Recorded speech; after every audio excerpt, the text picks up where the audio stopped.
তাআলা তাকে এবার বলছি, ইব্রাহিম আমি তো তোমার কিছু একটা পুরস্কার দিতে চাই। চলো ইব্রাহিম, পুরস্কার স্বরূপ আমার ঘর, কায়নাতের সর্বশ্রেষ্ঠ ঘর, আমি আল্লাহ তাআলার ঘর কাবা তোমার হাত দিয়ে বানাই দিচ্ছি।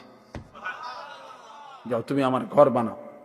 আমার এই ঘর আমি আদম আলাইহিস সালামের জামানায় ফেরেশতাদের মাধ্যমে বানাইছিলাম।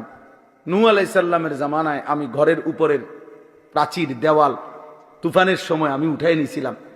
অনেক দিন হয়েছে আমার ঘরের ভিত্তি আছে নিচে, কিন্তু উপরে আর বানাই নাই। এবার তোমারই দিয়ে বানাই, তো তুমি আমার ঘর বানাও। ওয়াইদ বাওয়ানা লিইব্রাহিমা মাকানাল বাইত, আল্লাহ বলেন আমি নিজে ইব্রাহিমকে তার জন্য আমার ঘর জায়গা সম্পূর্ণ নির্ধারণ করে দিলাম। এরপরে সংক্ষেপ কথা হলো, ইব্রাহিম আলাইহিস সালাম ওনার ছেলে ইসমাঈলকে নিয়ে আল্লাহর ঘর নির্মাণ করছেন।